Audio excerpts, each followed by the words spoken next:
আল্লাহ সুবহানাহু ওয়া তাআলা পবিত্র কোরআনে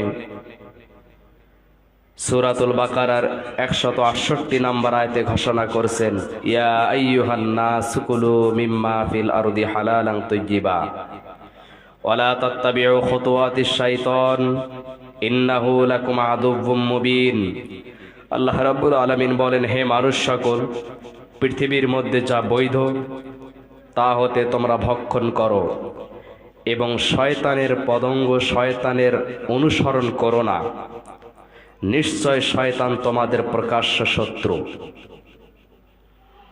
আল্লাহ রাব্বুল আলামিন পৃথিবীর সকল মানুষকে লক্ষ্য করে বলছেন এই আয়াতে, শুধুমাত্র যারা মুসলিম তাদেরকে লক্ষ্য করে বলে নাই, যারা ঈমানদার তাদেরকে লক্ষ্য করে বলে নাই, ঈমানদারকেও লক্ষ্য করে বলছেন অন্য আয়াতে।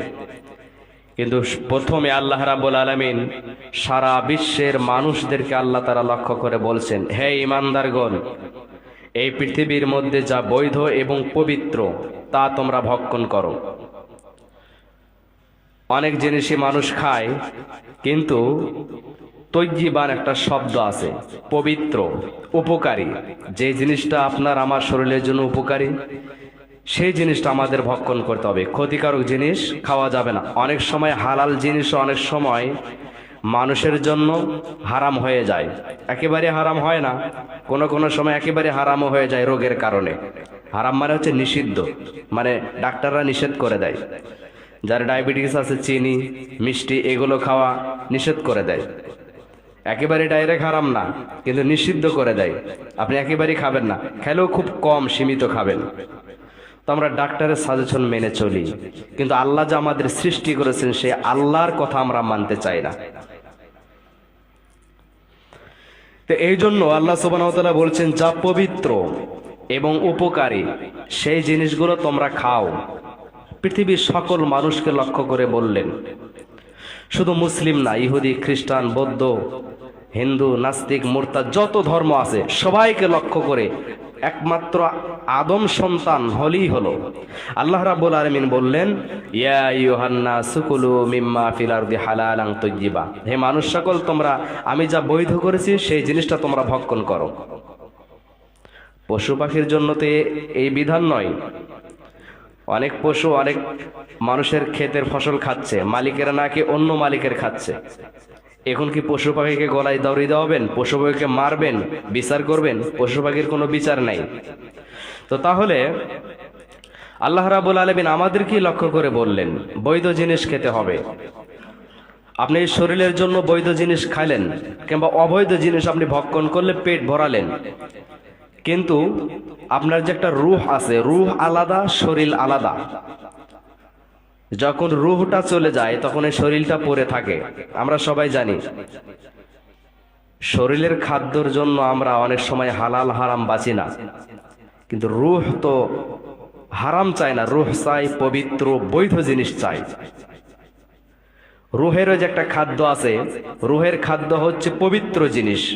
তাই বলে আপনি যে খাদ্য খেলেন এটা রূহ খাবে এমন না। রূহের খাদ্য হচ্ছে আমল, ইবাদত, রূহের খাদ্য হচ্ছে এগুলো, জিকির, আজগার, এগুলো হচ্ছে রূহের খাদ্য। আপনি অপবিত্র বস্তু খেয়ে, হারাম বস্তু খেয়ে শরীরটাকে ভালো রাখছেন, কিন্তু রূহ কষ্ট পাচ্ছে। এই জন্য আমাদের উচিত সবসময় পবিত্র বস্তু ভক্ষণ করা, পবিত্র জিনিস খাওয়া, এবং রূহের খোরাক জিকির, আজগার এবং ইবাদত বন্দেগী এগুলো আমাদের করা। এরপর আসেন আল্লাহ সুবহানাহু ওয়া তাআলা সূরা বাকারার 172 নম্বর আয়াতে বললেন, ইয়া আইয়ুহাল্লাযীনা আমানু কুলু মিন তাইয়্যিবাতি মা রাযাকনাকুম ওয়াশকুরু লিল্লাহি ইন কুনতুম ইয়্যাহু তা'বুদুন। আল্লাহ সুবহানাহু ওয়া তাআলা বলছেন, হে ঈমানদারগণ, আমি তোমাদেরকে যা জীবিকা স্বরূপ দিয়েছি তা হতে তোমরা পবিত্র বস্তুসমূহ খাও, যদি তোমরা আমারই ইবাদত করো এবং আমার শুকরিয়া আদায় করো। আপনি যদি একমাত্র আল্লাহর ইবাদত করে থাকেন তাহলে আপনি পবিত্র বস্তু খাবেন, অপবিত্র বস্তু খাবেন না। অনেক সময় পবিত্র বস্তুটাও, পবিত্র জিনিসটাও অপবিত্র হয়ে যায়। যেমন একটা উদাহরণ মাঝে মধ্যে দেই, ছাগলের গোশত খাওয়া, গরুর গোশত খাওয়া, এগুলো আমাদের জন্য আল্লাহ তাআলা হালাল করেছেন, কিন্তু এই ছাগল, এই গরু যদি কোনো মূর্তির সামনে জবাই করা হয়, যদি কোনো কবরস্থ ব্যক্তির উদ্দেশ্যে জবাই করা হয়, তখন কিন্তু আর পবিত্র থাকলো না, তখন হয়ে গেল অপবিত্র। এটা বুঝতে হবে। টাকা সবসময় হালাল, ভালো জিনিস, বৈধ জিনিস, কিন্তু ওই টাকাটা যখন সুদে খাটাবেন তখন আর ওটা পবিত্র থাকবে না, তখন ওটা অপবিত্র হয়ে যাবে। এজন্য আমাদের বুঝতে হবে, আমাদের জ্ঞান আছে, আমরা মন্দ জিনিস কখনো গ্রহণ করি না, আমাদের চোখের সামনে যেটা পড়ে ভালো জিনিসই গ্রহণ করি। তো আল্লাহ সুবহানাহু ওয়া তাআলা বলছেন, হে ঈমানদারগণ, তোমাদের জন্য আমি যা জীবিকা স্বরূপ দিয়েছি তা হয়তো তোমরা পবিত্র বস্তু ভক্ষণ করো। আগে বললেন সারা বিশ্বের মানুষদের লক্ষ্য করে, পরে বলছেন ঈমানদারকে লক্ষ্য করে। আবু হুরায়রা রাদিয়াল্লাহু তাআলা বলেন, রাসূল করিম সাল্লাল্লাহু আলাইহি সাল্লাম বলেছেন, ইন্নাল্লাহা তাইয়্যিবুন লা ইয়াকবালু ইল্লা তাইয়্যিবান, নিশ্চয় আল্লাহ পবিত্র, আল্লাহ পবিত্র ছাড়া গ্রহণ করেন না। ভালো করে আমাদের বুঝতে হবে, নিশ্চয় আল্লাহ পবিত্র, পবিত্র ছাড়া অপবিত্র জিনিস আল্লাহ কখনোই গ্রহণ করেন না। এখন আমরা যদি অপবিত্র হারাম বস্তু ভক্ষণ করে এই দেহটাকে অপবিত্র বানাই, তাহলে আমাদের এই পবিত্র রূহ যে আছে আল্লাহ তাআলা পবিত্র পাঠিয়ে দিয়েছেন, তখন এই রূহটাও আল্লাহ তাআলা গ্রহণ করবেন না। আল্লাহ যখন গ্রহণ না করবেন তখন আল্লাহর গজবে পড়ে যাবেন, কবরের আযাব, জাহান্নামের আযাব আপনাকে ভক্ষণ করতে হবে, আপনার শাস্তি হবে। আল্লাহর নবী সাল্লাল্লাহু আলাইহি সাল্লাম বলেছেন, আল্লাহ তাআলা নবীদেরকে যে আদেশ করেছেন, মুমিনদেরকেও সে আদেশ করেছেন। নবীরা যে জিনিস ভক্ষণ করবে, নবীরা যে জিনিস খাবে, মুমিনরাও সেই জিনিস ভক্ষণ করবে। এরপর নবী সাল্লাল্লাহু আলাইহি সাল্লাম বলেছেন, কোন একটা মানুষ, কোন একটা ব্যক্তি চুলগুলো এলোমেলো অবস্থায়, মাথার চুল খুব লম্বা, এলোমেলো অবস্থায়, হাত পায়ে ময়লা কিংবা বালু আছে, অনেক দূর দূরান্ত থেকে সফর করে আসছে, আল্লাহর কাছে ডেকে বলছে, হে প্রভু, ইয়া রব, ইয়া রব, হে প্রভু, হে প্রভু। নবী সাল্লাল্লাহু আলাইহি সাল্লাম বলছেন, কিন্তু তার খাদ্য হারাম, তার পানি হারাম, তার বাহন হারাম, তার জীবিকা হারাম, তার দোয়া কবুল হবে কিভাবে? ভালো করে বুঝেন, নবী করিম সাল্লাল্লাহু আলাইহি সাল্লাম বলেছেন, তিন ব্যক্তির দোয়া আল্লাহ কখনোই ফেরত দেন না। এক নাম্বার, দাওয়াতুল মাজলুম, দাওয়াতুল মুসাফির, দাওয়াতুল ওয়ালিদি আলা ওয়ালিদিহি। মাজলুম ব্যক্তি, নির্যাতিত ব্যক্তি যদি দোয়া করে, আল্লাহ তাআলা এই ব্যক্তির দোয়া ফেরত দেন না। দুই নাম্বার, যদি কোনো মুসাফির সফর অবস্থায় থেকে আল্লাহর কাছে দোয়া করে, আল্লাহ তাআলা দোয়া ফেরত দেন না। কোনো পিতামাতা যদি তার সন্তানদের জন্য দোয়া করে, আল্লাহ সুবহানাহু ওয়া তাআলা দোয়াটা ফেরত দেন না। এই তিন ব্যক্তির দোয়া আল্লাহ ফেরত দেন না, আল্লাহ তাআলা দোয়া কবুল করেন। এই তিন ব্যক্তির মধ্যে একজন হচ্ছে দাওয়াতুল মুসাফির, যারা মুসাফির ব্যক্তি। এই মুসাফির ব্যক্তিও যদি আল্লাহর নিকটে দোয়া করে, আল্লাহ দোয়া কবুল করবেন না যদি তার খাদ্য হারাম হয়ে থাকে, তার পোশাক হারাম হয়ে থাকে, তার বাহন হারাম হয়ে থাকে এবং তার জীবিকা হারাম হয়ে থাকে। এটা নবী সাল্লাল্লাহু আলাইহি সাল্লাম বলছেন। এখন মুসাফির মানুষ, আল্লাহ দোয়া ফেরত দেন না এমন মানুষ দোয়া করছে, দোয়া কবুল হচ্ছে না। ইবাদত করছে, ইবাদত কবুল হচ্ছে না। আর দোয়া ওর ইবাদত, দোয়াই হচ্ছে ইবাদত। ইবাদত করছে, ইবাদত কবুল হচ্ছে না। এখন আপনি 5 ওয়াক্ত নামাজ পড়তেছেন, হজ জাকাত সবকিছুই করতেছেন, কিন্তু হারামের সঙ্গে জড়িত আছেন, তো আপনার ইবাদত কিভাবে কবুল হবে? তাহলে বলবেন যে আমি নামাজ পড়বো না? না, পড়তেই হবে, অবশ্যই বাধ্যতামূলক, কিন্তু আপনাকে চেষ্টা করতে হবে বৈধ পথে থাকার জন্য। যার দোয়া আল্লাহ ফেরত দেন না, সে ব্যক্তি দোয়া করলেও দোয়া কবুল হচ্ছে না যদি হারাম খাদ্য হয়ে থাকে। যদি হারাম খাদ্য হয়ে থাকে, হারামের পোশাক যদি হয়ে থাকে, হারাম যদি বাহন হয়ে থাকে, হারাম যদি জীবিকা হয়ে থাকে, এখন আপনি কিভাবে আল্লাহর কাছে দোয়া করতে বলেন যে আল্লাহ আমার দোয়া কবুল কেন করেন? কেমনে কবুল করবে আল্লাহ সুবহানাহু ওয়া তাআলা? আপনার খাদ্য হারাম, পানি হারাম, পোশাক হারাম, বাহন হারাম, সবকিছুই হারাম। রাসূল করিম সাল্লাল্লাহু আলাইহি সাল্লাম বলেছেন, আবু হুরায়রা রাদিয়াল্লাহু তাআলা হতে বর্ণিত, তিনি বলেন, নবী সাল্লাল্লাহু আলাইহি সাল্লাম বলেছেন, ইয়াতি আল মারাতি জামানুন লা ইউবালুল মারউ মা খাযা মিনহু, মানুষের নিকট এমন একটা জামানা আসবে, মানুষের নিকট এমন একটা সময় আসবে, আমিনাল হালালি আমিনাল হারাম, মানুষ কামাই উপার্জন করবে, মানুষ টাকা পয়সা ইনকাম করবে, আমিনাল হালালি আমিনাল হারাম, হালাল হারামের বিচার বিবেচনা করবে না। কোনটা হারাম কোনটা হালাল ওটা দেখার দরকার নাই, আমার দেখার দরকার হচ্ছে টাকা আর টাকা, আমার দেখার দরকার হচ্ছে সম্পদ। এখন মানুষ এটাই দেখে। দেখেন, অনেক মানুষ অবৈধ ব্যবসা করে কিন্তু আমরা তাকে স্বাগতম জানাই, অবৈধ পথে ইনকাম করে আমরা তাকে স্বাগতম জানাই, যে তুমি তো চুরি করে খাচ্ছ না, কর্ম করে খেলেই হলো, বলি না আমরা? ওর কর্মটা যে কত নিকৃষ্ট এটা আমরা কখনোই বলি না। আমরা বলি সে ভালো ভালো কাজ করে খাচ্ছে, সে তো চুরি করে খাচ্ছে না, অন্যায় করে খাচ্ছে না, বিনিময়ে তো ইনকাম করেছে, ব্যবসা তো করে, কিন্তু ব্যবসাটা যে হারাম এটা আমরা কখনো বলি না। আমরা দেখি যে অনেক টাকা ইনকাম করে, কিভাবে ইনকাম করলো এটা আমরা কখনো দেখি না। এই জন্য আল্লাহ সুবহানাহু ওয়া তাআলা বলেছেন, উলাইকা কাল আনআমি বাল হুম আযাল, যারা দেখেও দেখে না, শুনেও শোনে না, অন্তর দ্বারা কল্পনা করেও করে না, এরা হলো পশুর মতো, বরং এর চাইতে নিকৃষ্ট। উলাইকা কাল আনআমি বাল হুম আযাল, ওই চতুষ্পদ যে জন্তু আছে, গরু ছাগল, এরপর শুকুর কুকুর, এর চাইতে নিকৃষ্ট আল্লাহ সুবহানাহু ওয়া তাআলা বললেন। বিনা দ্বিধায় আপনি হারাম ভক্ষণ করছেন, মানুষের মাঝে বুক ফুলে চলাফেরা করছেন, আপনার সাহস হয় কিভাবে যে আমি হারাম খেয়ে আপনি নিজেকে আবার গর্ব করতেছেন? অথচ কত বছর হারাম খাবেন? সর্বোচ্চ 60-70 বছর, এর মধ্যেই তো চলে যাবেন। আমাদের রাসূল কারীম সাল্লাল্লাহু আলাইহি সাল্লামের জিন্দেগি ছিল মাত্র 63 বছর বয়স, এর মধ্যে তিনি চলে গেছেন। এর চেয়ে আপনি কত বেশি বাঁচবেন? এই জামানার মানুষ 100 বছর বেশি বাঁচতে পারবে না, অসম্ভব। এই জামানার মানুষ 100 বছর বাঁচা খুব কঠিন ব্যাপার, 70 যায় না, 60-50 এর মধ্যে দেখেন কত রহরহ মানুষ মারা যাচ্ছে। অথচ আপনি হালাল ভক্ষণ করছেন, হারাম ভক্ষণ করছেন। আপনি যখন রুহুটা চলে যাবে, রুহুটার থাকা জায়গা হচ্ছে 2 জায়গায়, রুহুটার থাকার জায়গা হচ্ছে 2 জায়গায়, একটা হচ্ছে ইল্লিয়িন আর একটা হলো সিজ্জিন। ইল্লিয়িন হচ্ছে সর্বোচ্চ জায়গায়, উঁচু জায়গায়, এই ইল্লিয়িন 7ম আকাশের উপরে, আবার অনেকে বলেছেন কত উপরে, এটা আল্লাহ ভালো জানেন। আর সিজ্জিন হলো 7ম জমিনের নিচে, জেলখানায়। শোনেন, আপনার কোনো আত্মীয় স্বজন মারা গেল, আপনার সন্তান মারা গেল, কিংবা আপনার স্ত্রী আপনার স্বামী মারা গেল, এখন মারা যাওয়ার পর কোনো ব্যক্তি মুমিন আর যে মারা গেছে সেও মুমিন, তখন ওই মুমিন ব্যক্তির সঙ্গে দেখা হয়, তারা অধীর আগ্রহে থাকে, তখন তাকে স্বাগতম জানাই। বারজাকি জগতে একটা দরজা আছে, সেই দরজায় তারা বসে থাকে, তাকে স্বাগতম জানাই। আরে আরে আরে আশ্চর্য, অমুক ব্যক্তির খবর কি, অমুক ব্যক্তির খবর কি, আমার ওই আত্মীয়ের খবর কি, আমার ছেলের খবর কি, আমার মেয়ের খবর কি? তখন ওই লোকটা বলে সে তো আগেই মারা গেছে। তখন বলে হায় আফসোস,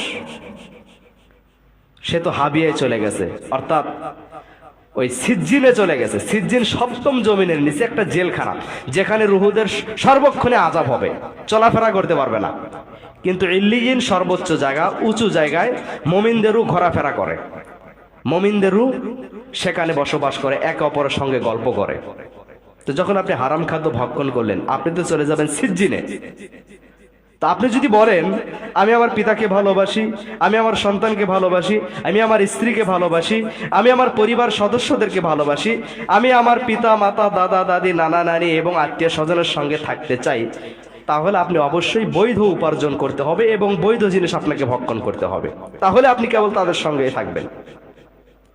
এই সন্তানদের সুখে রাখার জন্য, স্ত্রীকে সুখে রাখার জন্য অবৈধ পথে উপার্জন করতেছেন, কিন্তু মারা যাওয়ার পর আপনি চলে যাচ্ছেন সিজ্জিনে, তাদের সঙ্গে আপনার কোনোদিনও দেখা হবে না, একমাত্র হাসরে ছাড়া, কিয়ামতের মাঠে ছাড়া।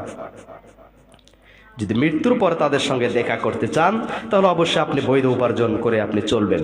নোমান ইবনে বাশির রাদিয়াল্লাহু তাআলা বলেন, বিশ্বনবী সাল্লাল্লাহু আলাইহি সাল্লাম বলেছেন, হালাল স্পষ্ট, হারাম স্পষ্ট, এই দুইয়ের মাঝে আছে সন্দেহের বিষয়। যে ব্যক্তি সন্দেহ থেকে বেঁচে থাকবে, সে তার দ্বীন এবং ইসলামকে হেফাজত করলো, তার ঈমানকে হেফাজত করলো। আর যে ব্যক্তি সন্দেহের মধ্যে পড়ে গেল, সে হারামের মধ্যে পড়ে গেল। বলেন নাউজুবিল্লাহ। আল্লাহর নবী সাল্লাল্লাহু আলাইহি সাল্লাম বলেছেন, হালাল স্পষ্ট, হারাম স্পষ্ট, মাঝখানের একটা বিষয় থাকে, সেটা হলো সন্দেহের বিষয়। মানুষ যদি সন্দেহ থেকে বেঁচে না থাকে, নবী করিম সাল্লাল্লাহু আলাইহি সাল্লাম বলেছেন, সে হারামের মধ্যে পড়ে গেল। এরপর আল্লাহর নবী মুহাম্মদ সাল্লাল্লাহু আলাইহি সাল্লাম বলেছেন, আল্লাহ রাসূল সাল্লাল্লাহু আলাইহি সাল্লাম বলেছেন, হারাম থেকে বেঁচে থাকো, তাহলে তুমি তোমার দ্বীনকে হেফাজত করলে। নবী করিম সাল্লাল্লাহু আলাইহি সাল্লাম বলেছেন, প্রত্যেক বাদশারই একটা নির্দিষ্ট এরিয়া থাকে। ওই নির্দিষ্ট এরিয়ার সীমান্তের কাছে যাইয়া, অথবা কোনো একটা মানুষ তার ছাগল পাল নিয়া, যদি কেমা ভেড়ার পাল নিয়া, গরুর পাল নিয়া, মহিষার পাল নিয়া, উটের পাল নিয়া, যদি কোনো ব্যক্তির ক্ষেত খামারের পাশে যায় ওই পশুগুলো লালন পালন করে, পশুগুলো চড়ায়, সম্ভাবনা রয়েছে অন্যের ক্ষেত খাইতে পারে, অন্যের ফসল খাইতে পারে। বিশ্বনবী মুহাম্মদ সাল্লাল্লাহু আলাইহি সাল্লাম বলেছেন, সে যদি তার পশুকে রক্ষা করতে চায় অন্যের ফসল খাওয়া থেকে, তাহলে অনেক দূরে তাকে থাকতে হবে, সন্দেহ থেকে দূরে থাকতে হবে।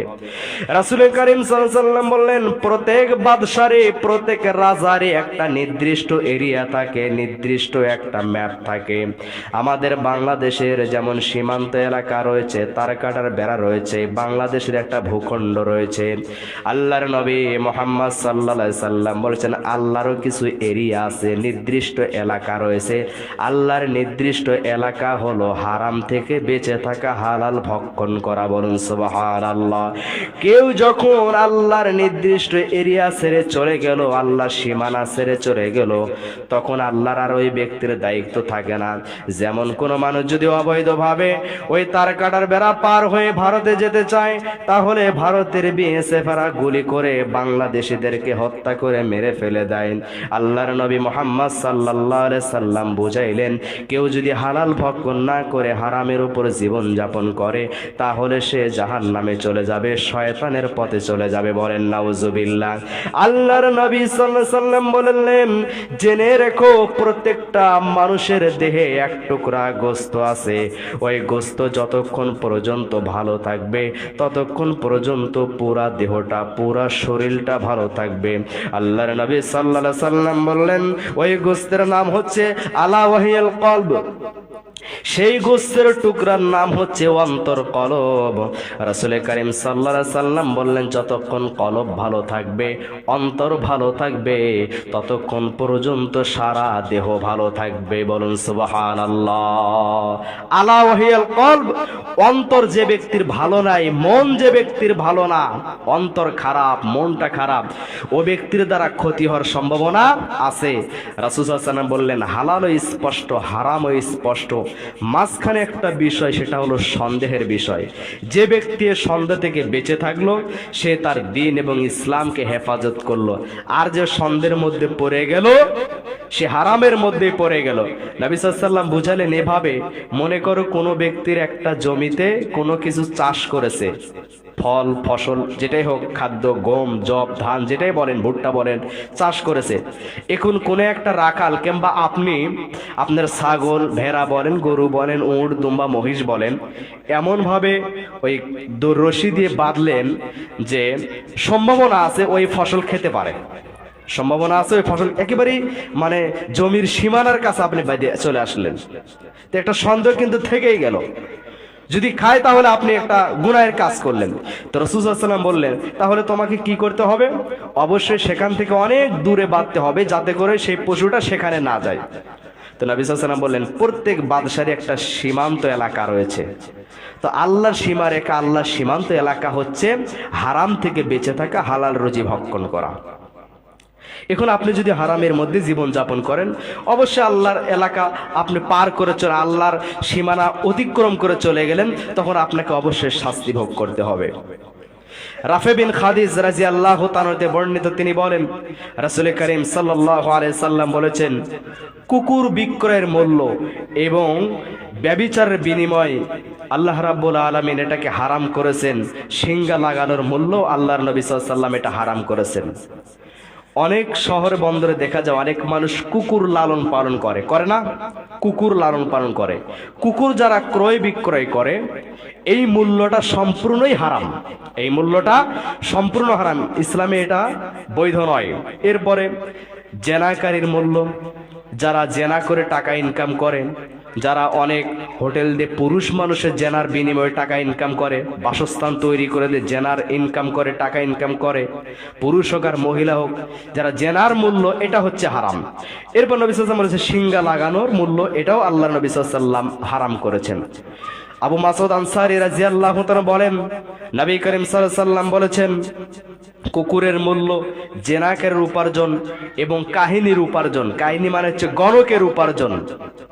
যারা গণকি করে বেড়ায়, মানুষের হাত দেখে ভাগ্যর কথা বলে এবং রাশি ফলের চক্র, এগুলো বিভিন্ন কথা বলে তারা টাকা পয়সা ইনকাম করে এবং এমন কিছু আংটি কিংবা বালা বিক্রয় করে যে এগুলো পড়লে তোমার ভাগ্য পরিবর্তন হবে।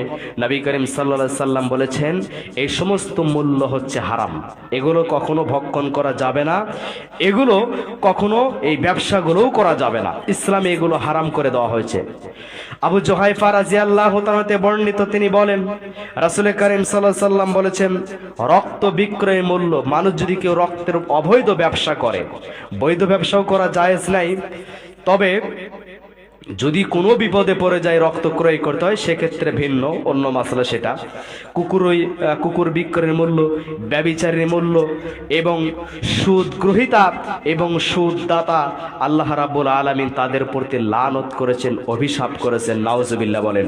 এরপর নবী সাল্লাল্লাহু আলাইহি ওয়াসাল্লাম বললেন, যারা কোনো প্রাণীর ছবি অঙ্কন করে, কোনো প্রাণীর ছবি অঙ্কন করে, কম্পিউটারে হোক কিংবা হাত দিয়ে হোক কিংবা পাথরের মূর্তি বানায়, ভাস্কর্য তৈরি করে, যে কোনো মূর্তি বানাক না কেন, রাসূল করিম সাল্লাল্লাহু আলাইহি সাল্লাম তাদের প্রতি লানত করেছেন, অভিশাপ করেছেন, আরো লানত করেছেন, অভিশাপ করেছেন। শরীরে যারা ট্যাটু করে, যারা ভুরু ছিলে চিকুন করে, দাঁত ছিলে চিকুন করে, এরপরে ঠোঁটের নিচে তিল লাগায় এবং অনেক অনেক মানুষকে ভালোবেসে অনেক কিছু দিয়ে তাদের শরীরে ট্যাটু একে নাম রাখে, নাম লেখায়। বর্তমান যুবক যুবতী ভাই বোনদের মধ্যে এটা বেশি দেখা যাচ্ছে। যারা এগুলো করে নবী সাল্লাল্লাহু আলাইহি সাল্লাম তাদেরকে লানত করেছেন, অভিশাপ করেছেন। এখন চিন্তা করেন, আল্লাহ রসুল যদি লানত করে, অভিশাপ করে, বাঁচার কোনো পথ নাই, বাঁচার কোনো উপায় নাই। জেনাকারীর মূল্য, গণকের মূল্য, সিঙ্গা লাগানোর মূল্য, রক্তের মূল্য, এরপরে আপনার সুদ গ্রহীতা, যারা সুদ দেয়, সুদের লেখক এবং যারা সুদের সাক্ষী, এরপরে যারা ছবি অঙ্কন করে, যারা ছবি তৈরি করে, যারা ভাস্কর্য তৈরি করে, তাদের প্রতি আল্লাহ রাসূল সাল্লাল্লাহু আলাইহি ওয়াসাল্লাম লানত করেছেন, অভিশাপ করেছেন। যারা শরীরে ট্যাটু আঁকায় তাদের প্রতি আল্লাহ নবী সাল্লাল্লাহু আলাইহি ওয়াসাল্লাম লানত করেছেন, অভিশাপ করেছেন। এখন বলেন যে তাহলে ছবি তোলা যাবে না? বিশেষ প্রয়োজন ছাড়া, যেটা খুব প্রয়োজন যে এটা না হলে আমার হচ্ছে না, এমন ছবি তৈরি করা যাবে। যেমন ভোটার আইডিতে সঙ্গে ছবি থাকে, পাসপোর্ট করলে ছবি লাগবে, এরপরে আপনার স্কুল কলেজ ভার্সিটি যেটাই বলেন, বিদেশে যাচ্ছেন, যতটুকু ছবির প্রয়োজন এতটুকু ছাড়া ঘরের মধ্যে ছবি টাঙ্গিয়ে রাখবেন। আপনার পিতার, আপনার মায়ের, আপনার স্ত্রীর, আপনার সন্তানদের ওই ঘরে রাসূল সাল্লাল্লাহু আলাইহি ওয়াসাল্লাম বলেছেন লা তাদখুলুল মালাইকাতু বাইতান ফিহি কালবুন ওয়ালা তাসাবির। ওই ঘরে, যেই ঘরে কুকুর বা প্রাণীর ছবি থাকে, সেই ঘরে আল্লাহর ফেরেশতা প্রবেশ করে না। যদি আপনি ঘরের মধ্যে ছবি রাখেন, ফেরেশতা প্রবেশ না করলে অবশ্যই শয়তান প্রবেশ করবে। জাবের রাদিয়াল্লাহু আনহু তে বর্ণিত, তিনি বলেন রাসূল সাল্লাল্লাহু আলাইহি ওয়াসাল্লাম বলেছেন লা ইয়াদখুলু জান্নাতা লাহমুন নাবাতা মিন সুহদিন। ওই দেহ জান্নাতে যাবে না যেই দেহ হারাম খাদ্য দ্বারা গঠিত হয়েছে। ওই দেহ জান্নাতে যাবে না যেই দেহ হারাম খাদ্য দ্বারা গঠিত হয়েছে। এখন আপনি হারাম খাচ্ছেন, যতই ইবাদত করেন জান্নাত পাবেন না, আপনাকে জাহান্নামে যেতে হবে। অতএব যদি জান্নাত পেতে চান তাহলে অবশ্যই আপনাকে বৈধ উপার্জন খেতে হবে। আপনি বৈধ উপার্জন অল্প করেন, 20,000 টাকার জায়গায় আপনি 10,000 করেন, 10,000-এর জায়গায় 5-6 হাজার করেন, কষ্ট করে দিন যাপন করেন। আপনি কি সাহাবীদের চাইতে কি কষ্ট করতেছেন? দেখেন তো 1971 সালের আগে, আজ থেকে 50 বছর আগে মানুষ ছিল কম, মাত্র 7 কোটি 8 কোটি মানুষ, তারপরও মানুষ ভাত পাইতো না, হ্যাঁ, কাপড় পাইতো না। আর এখন এত মানুষ হয়ে গেছে, প্রায় 20 কোটির কাছাকাছি মানুষ, তারপরও ভাত মানুষ কুকুরকে খাওয়ায়, ভাত মানুষ গরু ছাগলকে খাওয়ায়, পোশাক এক এক জনের 8-10 জোড়া করে হয়ে গেছে, পায়ের জুতা স্যান্ডেলের অভাব নেই। এত কিছু আমাদের হয়ে গেছে, কিন্তু তারপর আমরা হারাম রুজি ভক্ষণ করে খাচ্ছি। প্রিয় ভাইরা আমার, আল্লাহর নবী সাল্লাল্লাহু আলাইহি সাল্লামের সাহাবী এবং রাসূল সাল্লাল্লাহু আলাইহি সাল্লামের নাতি হযরত হাসান বিন আলী রাদিয়াল্লাহু তাআলা বলছেন, আমার এটা ভালো স্মরণ আছে, নবী সাল্লাল্লাহু আলাইহি সাল্লাম বলেছেন, যে জিনিসটা মনে খটকা লাগে যে এটা হারামও হতে পারে হালালও হতে পারে, হারামও হতে পারে হালালও হতে পারে, নবী সাল্লাল্লাহু আলাইহি সাল্লাম বলেছেন ওটা থেকেই বিরত থাকতে হবে, কারণ ওটাই হচ্ছে হারাম, ওটা থেকে তোমাকে বিরত থাকতে হবে। অন্তরে যদি খটকা লাগবে এই জিনিসটা হালালও হতে পারে হারামও হতে পারে, বাস গ্রহণ করার দরকার নাই। যদি অন্তরে আপনার খটকা না লাগে যে এটা হালাল, তাহলে আপনি গ্রহণ করেন। প্রিয় ভাইরা আমার, আবু উমামা রাদিয়াল্লাহু তাআলা হতে বর্ণিত, তিনি বলেন রাসূল করিম সাল্লাল্লাহু আলাইহি সাল্লাম বলেছেন, তোমরা গায়িকা ক্রয় বিক্রয় করো না, গায়িকা ক্রয় বিক্রয় করা তার মূল্য হারাম করে দেওয়া হয়েছে, তাদেরকে গান শিক্ষা দিও না, কেননা আল্লাহ রাব্বুল আলামিন পবিত্র কোরআনে বলেছেন, অমিনান নাসি মান ইয়াশতারি লাহুল হাদিস, কিছু মানুষ খেল তামাশার জন্য, রং তামাশার জন্য, মানুষকে আল্লাহর পথ থেকে বিপদে নিয়ে যাওয়ার জন্য তারা আসার বাক্য ক্রয় করে। এই আয়াত দ্বারা প্রমাণিত হয় গান, গায়িকা ক্রয় করা এবং গান শিখানো রাসূল সাল্লাল্লাহু আলাইহি ওয়াসাল্লাম নিষেধ করেছেন, এগুলো হারাম। এখন গায়িকা আমরা ক্রয় করছি, গায়িকা আমরা ক্রয় করে নিয়ে আসি, ভাড়া করে নিয়ে আসি, সারা রাত আমরা গান বাজনা শুনি, মানুষকে ভাড়া করি, শিল্পীদেরকে ভাড়া করি, কোটি কোটি টাকা দিয়ে তাদেরকে নিয়ে আসি, এবং আমাদের সমাজে যেগুলো নেতাকর্মী আছে, এই নেতাকর্মীদেরকে শুভেচ্ছা জানানোর জন্য, স্বাগতম জানানোর জন্য অনুষ্ঠান করি। সেই অনুষ্ঠানে মেয়েরা নাচে, ছেলেরা নাচে, গায়ক গায়িকা নিয়ে এসে আমরা মঞ্চে নাচিয়ে তাদেরকে স্বাগতম জানাই। এ যত বড় নেতা হোক, নেত্রী হোক, এদের অনুসরণ কখনোই করা যাবে না, সম্পূর্ণ হারাম। প্রিয় ভাইরা আমার, রাসূল সাল্লাল্লাহু আলাইহি ওয়াসাল্লাম বলেছেন, গায়িকা ক্রয় বিক্রয় করা হারাম। কোটি কোটি টাকা দিয়ে শিল্পীদেরকে নিয়ে আসি, লাখ লাখ টাকা দিয়ে, হাজার হাজার টাকা দিয়ে নিয়ে আসি। আবার যারা ডেকোরেটরের ব্যবসা করে তারা বক্স ভাড়া দিচ্ছে, মাইক ভাড়া দিচ্ছে। আপনি জানেন যে এই বক্স দিয়ে সারা রাত গান বাজনা হবে, এই বক্স দিয়ে, এই মাইক দিয়ে অবৈধ হবে, তাহলে সেই জায়গায় ভাড়া দেওয়াটা আপনার জন্য নিষিদ্ধ, সেই জায়গায় ভাড়া দেওয়াটা আপনার জন্য হারাম। ওই ভাড়া দিয়ে যে টাকা উপার্জন করবেন ওটা হবে হারাম। যে সমস্ত যুবক ছেলে পেলে কিংবা যে সমস্ত মানুষ ওই যে বক্সগুলো নিয়ে আসলো, ওটাও হারাম, এবং যারা ভাড়া দিল তাদের জন্য হারাম, এবং যারা হাজার হাজার লাখ লাখ কোটি কোটি টাকা দিয়ে গায়িকাদের নিয়ে এসে গান শুনে, তাদের জন্য এটা হারাম। রাসূল সাল্লাল্লাহু আলাইহি ওয়াসাল্লাম হারাম করেছেন। আম্মা জান আয়েশা রাদিয়াল্লাহু তাআলা আনহা এমন একটি ঘটনা বলেছেন যা শুনলে আপনারা মনে করবেন যে রাসূল সাল্লাল্লাহু আলাইহি ওয়াসাল্লামের সাহাবীদের ঈমান কেমন মজবুত ছিল, আশ্চর্য হয়ে যাবেন। ঘটনাটা কি এমন? আম্মা জান আয়েশা রাদিয়াল্লাহু তাআলা বলেন, বিশ্বনবী সাল্লাল্লাহু আলাইহি সাল্লামের সাহাবী হযরত আবু বকর রাদিয়াল্লাহু তাআলা আনহুর একটা গোলাম ছিল, দাস ছিল। তিনি গোলামের সঙ্গে চুক্তি করেছিলেন, তুমি উপার্জন করবে, উপার্জন করে আমাকে কিছু দিবে, এবং তোমার উপার্জন থেকে দেওয়া একটা চুক্তি তোমার সঙ্গে সাক্ষাৎ হয়ে গেল। আল্লাহর নবী সাল্লাল্লাহু আলাইহি সাল্লামের সাহাবী হযরত আবু বকর রাদিয়াল্লাহু তাআলা বললেন, যখন এই টাকাগুলো পরিশোধ হয়ে যাবে তখন তুমি আজাদ হয়ে যাবে, মুক্তি হয়ে যাবে। নবী করিম সাল্লাল্লাহু আলাইহি সাল্লামের সাহাবীর এই গোলামটা আবু বকর রাদিয়াল্লাহু তাআলা আনহুর দাস গোলাম প্রতিদিন উপার্জন করে কিছু খাদ্য নিয়ে আসতো। হযরত আবু বকর রাদিয়াল্লাহু তাআলা আনহু খাইতেন। একদিন হঠাৎ করে সেই গোলামটা প্রতিদিনের মতো কিছু খাদ্য নিয়ে আসলো, আবু বকর রাদিয়াল্লাহু তাআলা খাইলেন। এবার ওই দাস বললেন, হে আবু বকর রাদিয়াল্লাহু তাআলা আনহু, আপনি কি জানেন এটা কিসের খাদ্য? আবু বকর রাদিয়াল্লাহু তাআলা আনহু বললেন যে না, আমি এটা জানি না, বলো তো এটা কিসের খাদ্য? ওই দাস, ওই গোলাম বলল, হে আবু বকর রাদিয়াল্লাহু তাআলা আনহু, এটা আমি জাহেলি যুগে মানুষের গণকি করতাম, গণকি, এক ব্যক্তির গণকি করেছিলাম, আমি ধোঁকা দিয়েছিলাম, কিছু টাকা আমাকে দিয়েছিল আর কিছু টাকা বাকি ছিল, যে টাকাটা বাকি ছিল তার সঙ্গে আমার দেখা হয়ে গেল, এখন ওই টাকা দিল, আমি ওই টাকা দিয়ে খাদ্য নিয়ে এসে আমি আপনাকে দিলাম। এই কথা শোনার সঙ্গে সঙ্গে আবু বকর রাদিয়াল্লাহু তাআলা আনহু গলার মধ্যে হাত ঢুকিয়ে দিয়ে বমি করে সবগুলো খাদ্য বাহির করে দিলেন। বলুন সুবহানাল্লাহ। ঈমান কেমন মজবুত দেখেন, যখন বলছে হে আবু বকর রাদিয়াল্লাহু তাআলা, আপনি জানেন এটা কিসের খাদ্য? আমি জাহিলি যুগে মানুষের গণকি করতাম, ধোঁকা দিতাম, তো এক ব্যক্তিকে আমি গণকি করেছিলাম, কিছু টাকা দিয়েছিল, কিছু টাকা বাকি ছিল, তার সঙ্গে আমার দেখা হয়ে গেল, বাকি টাকাটা দিল, আমি নিলাম, খাদ্য নিয়ে এসে আপনাকে দিলাম, আপনি খাইলেন। শোনার সঙ্গে সঙ্গে গলার মধ্যে হাত ঢুকিয়ে দিয়ে বমি করে ফেলে দিয়েছেন।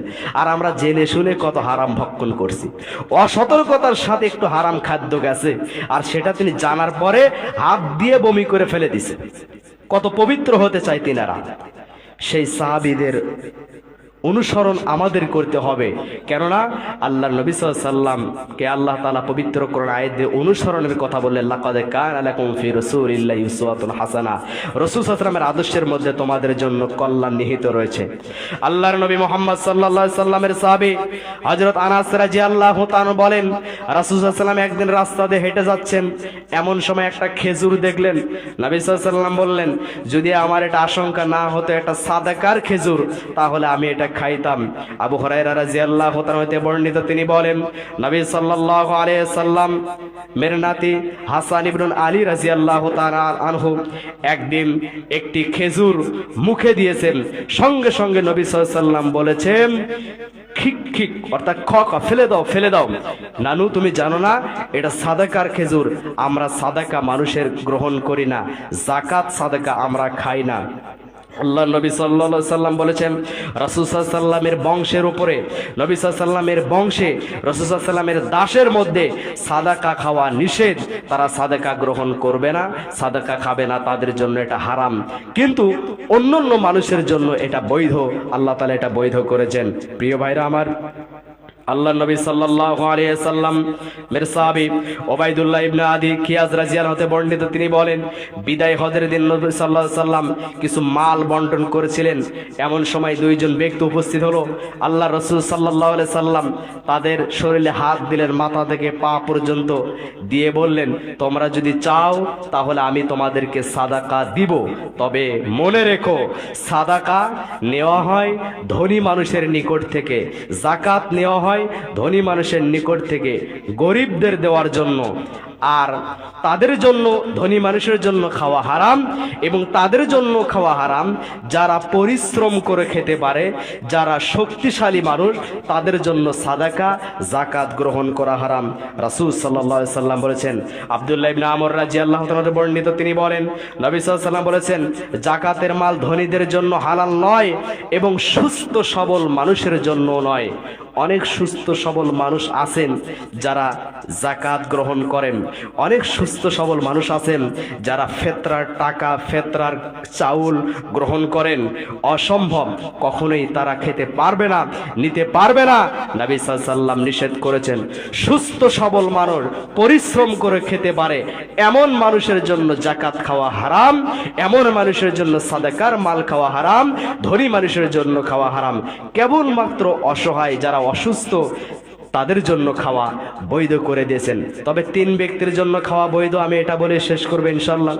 কাবিস ইবনে মুখারিফ রাদিয়াল্লাহু তাআলা বর্ণিত, তিনি বলেন, আমি ঋণগ্রস্ত হয়ে রাসূলুল্লাহ সাল্লাল্লাহু আলাইহি সাল্লামের কাছে গেলাম, নবী সাল্লাল্লাহু আলাইহি সাল্লামের কাছে কিছু চাইলাম, তিনি বললেন, অপেক্ষা করো, আমার কাছে যাকাতের মাল আসা পর্যন্ত আমি অপেক্ষা করতে লাগলাম।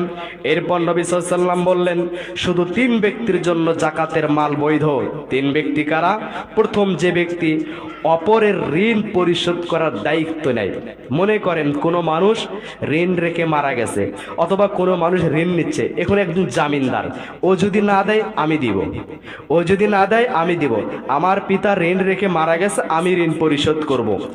এই ঋণ পরিশোধ করতে যতটুকু লাগবে শুধু ততটুকুই জাকাতের মাল থেকে নিতে পারবে, এর বেশি নিতে পারবে না। এরপর নবী সাল্লাল্লাহু আলাইহি ওয়াসাল্লাম বললেন, দ্বিতীয় ওই ব্যক্তি যে ব্যক্তি বিপদগ্রস্ত হয়ে পড়েছে, দুর্ভিক্ষের মধ্যে পড়েছে, প্লাবনের মধ্যে পড়েছে, সব কিছু শেষ হয়ে গেছে, এমন ব্যক্তি, এই ব্যক্তির যতটুকু প্রয়োজন মানে তার পরিবারের জন্য ততটুকু শুধুমাত্র জাকাতের মাল নিতে পারবে। তৃতীয় আরেক ব্যক্তি এমন সম্পদশালী ব্যক্তি যে ব্যক্তির মাল সবগুলো পুড়ে গেছে, আগুনে পুড়ে গেছে, অথবা মাল চুরি হয়ে গেছে, অথবা নদীর মধ্যে সবগুলো ভেঙে যমুনার নদীতে চলে গেছে। আল্লাহর নবী সাল্লাল্লাহু আলাইহি সাল্লাম বলছেন, এই ব্যক্তির সম্পর্কে, এই ধনী ব্যক্তির সম্পর্কে তিনজন যদি সচেতন মানুষ সাক্ষ্য দেয় যে হ্যাঁ সে অভাবে পড়ে গেছে, তাহলে তাকে দেওয়া যাবে যতটুকু তার প্রয়োজন। এরপরে আপনার ফকির যারা, তারা নিতে পারবে।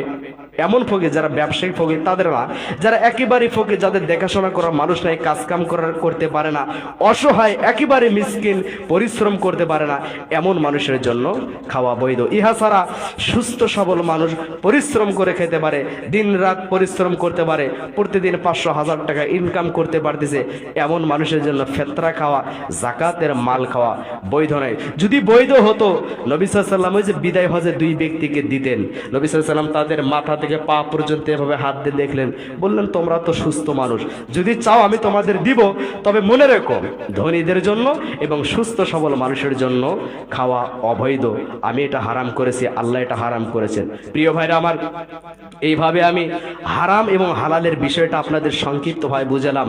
আরও অনেক বিষয় রয়েছে, যতটুকু বোঝানোর আমি চেষ্টা করেছি, আপনারা বুঝে থাকলে আমল করার চেষ্টা করবেন ইনশাআল্লাহ। আল্লাহ রাব্বুল আলামিন আমাদেরকে পবিত্র কোরআন এবং রাসূল করিম সাল্লাল্লাহু আলাইহি সাল্লামের সহিহ সুন্নাহ অনুযায়ী হালাল রুজি ভক্ষণ করে জান্নাতে যাওয়ার তৌফিক দান করুন। আমরা সবাই বলি